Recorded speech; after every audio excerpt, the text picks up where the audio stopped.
So today I'm going to try, it's a mix between something that Kanella Ciraco does and Rinske Douna.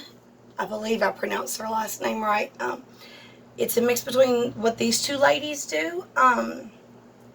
We're going to go, our colors are DecoArt Metallics Emerald Green. I have that mixed into a cup with my pouring medium. We've got Liquitex Basics Light Green Permanent, Master's Touch Yellow Hue Deep from Hobby Lobby, Antique Copper Metallic by FolkArt, and then DecoArt Extreme Sheen 24 karat gold. Slightly obsessed with this color. So I'm going to start by shaking this up. This is just white Craftsmart acrylic paint. You can get it at any Michaels. It is the Michaels brand. I mix it with 1 part paint, 2 parts Floetrol, and 80% of my paint volume, you add that in with water. So if you have 10 milliliters of paint, you're going to use 8 milliliters of water. So that's my little ratio. I don't know where I got it. Somewhere along the way of everything. It's what works for me. I'm sure the other ladies, the other fellas on YouTube all have different mixtures, different ratios, different pouring mediums. That's one of the benefits of this, is you can do your own thing. You can find what works for you, and that's great. So I don't know what this is. I got it at Lowe's, but it works great for me for spreading out my paint. It's really light, so you can just lay it on top of the paint and just barely pull. It was less than $1. I don't have an Amazon link or anything like that. I apologize. I feel bad for asking people to buy this from me. It was like 79 cents at Lowe's.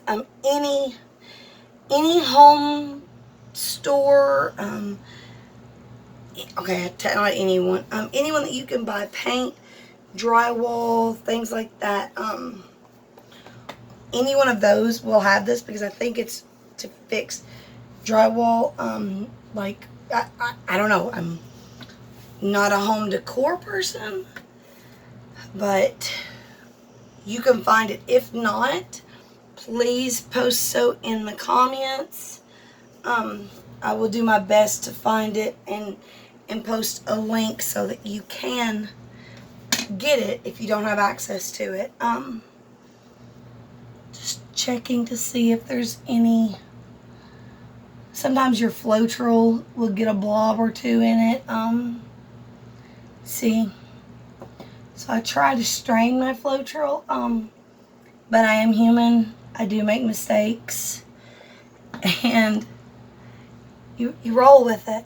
A few years ago, I was terminally ill. I was diagnosed with breast cancer, and I'm gonna start my little torch and get out all these little air bubbles real quick.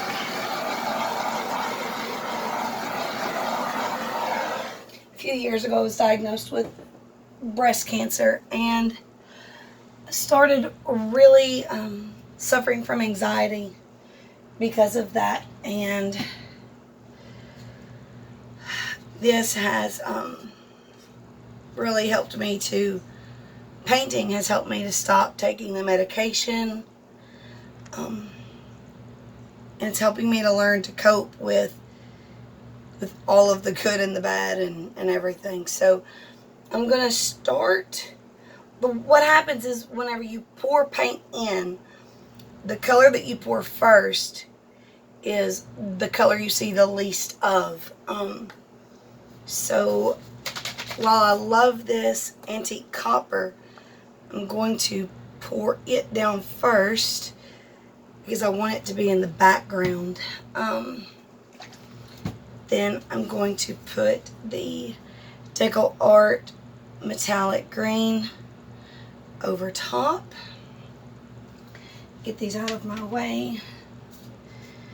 Then we're going to go with the Liquitex Basics light green permanent. Just pouring it in a puddle in the center. This Master's Touch Yellow Deep Hue that I purchased at Hobby Lobby is insanity. It such a little goes such a long way. And this DecoArt Extreme Sheen 24 karat gold, it's legit. Like, by far my new obsession in colors. That's my dog, Lacey. Lacey, stop, baby girl. And going to take this white and pour some actually into a cup to flood around it because I didn't put it in my squeeze bottle like I meant to before. So now I'm going to flood around my puddle.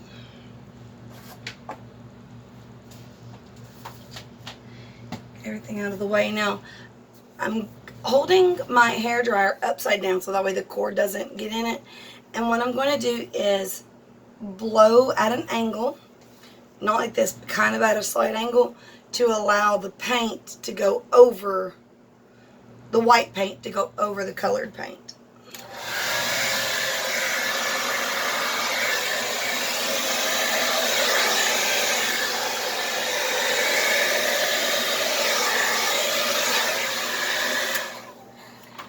So there's that. Gonna go ahead and pop any little air bubbles. Just, oh wow, did you see that? See that? Amazing.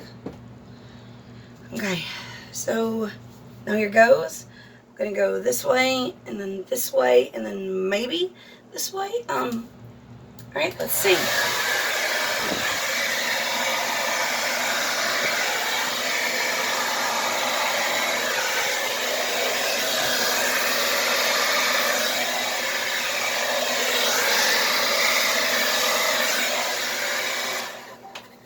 Wow, those colors are phenomenal. I love how the green is so vibrant.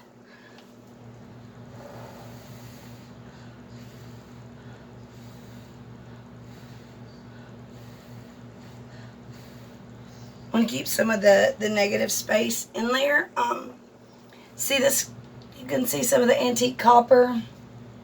This is it. You can see it kind of peeking through.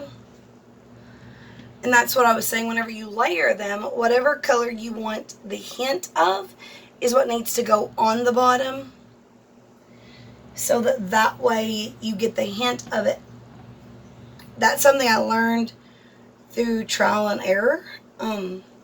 Lots of trial, lots of error.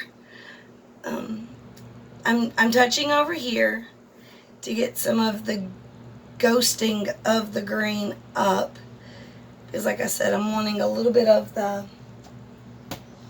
some negative space left.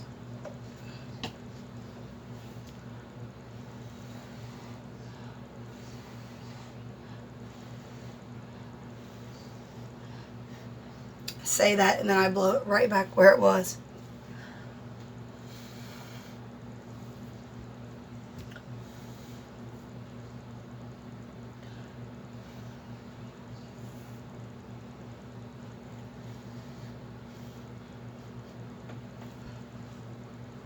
Tilt it just a little bit.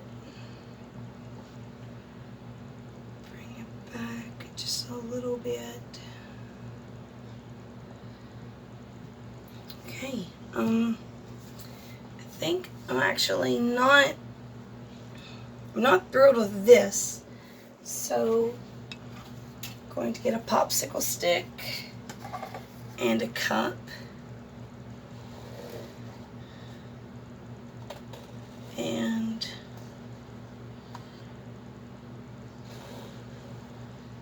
scrape it off. Trying to catch as much of the paint as I can, because it's not cheap. You know, I'm like every other person. You know, I've worked hard, and I value the money that, you know, our home is able to bring in. I don't want to waste it. So I try and make my paints go as far as what they can. And in doing that, sometimes you come up with customized colors. And that's okay. That's perfectly fine. There's absolutely nothing wrong with creating beauty out of a mistake. That is part of the therapy for me in art and creating, is just because I see it in my head, it doesn't always come out the way that I wanted it to. And throughout this journey, I'm learning that it's okay to not have control of everything, that when things don't turn out exactly like you want it, it's okay. It's going to be okay. And I'm popping air bubbles. Nothing is worse when you're painting than to think you have it, and then poof, an air bubble, and it ruins exactly what you thought you had. Okay, so I'm going to turn this a little bit so I can blow.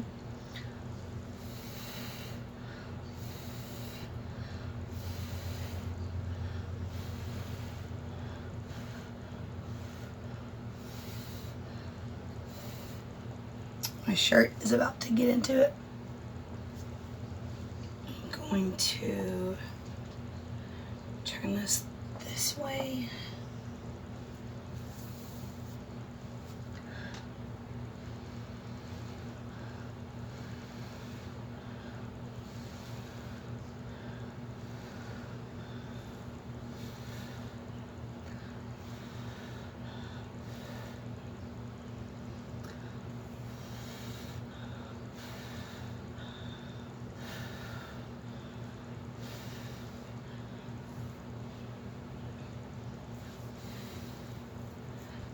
Okay,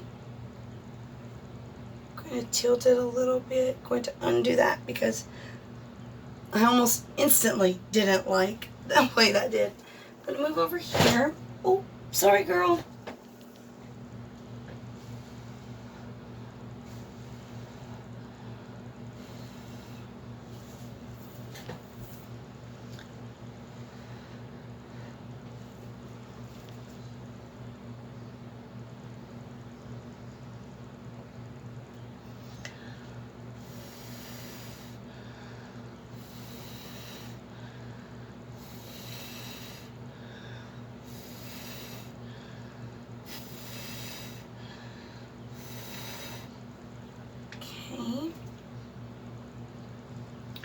Going to use my finger to guide some of this over to the edge of the canvas, because you don't want to stick your finger directly on top. You just want to go right at the cusp of where the canvas starts to curve, and give the paint that's teetering on the edge, you want to give it a little bit of help to go ahead and flow over.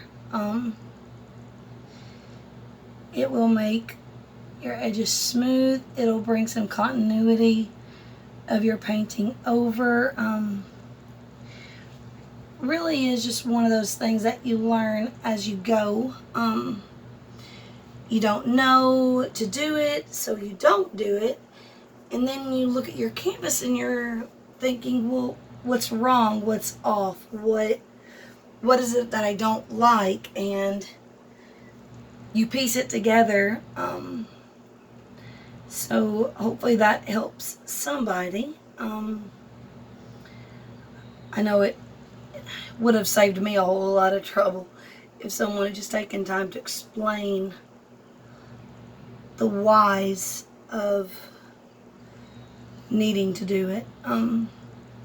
So where there's green already coming over the edge, that's why I grabbed some green from the little puppy pad. Here it's just solid white, so I'll pour the white again, just starting at the curvature, letting it go over the side. You know, again, the devil's in the details. It'll, once you get in there and you learn and you mess up and you figure it out again, you know, you'll get there. It's a process. It's okay to learn, to experiment, to try. That's what we all do.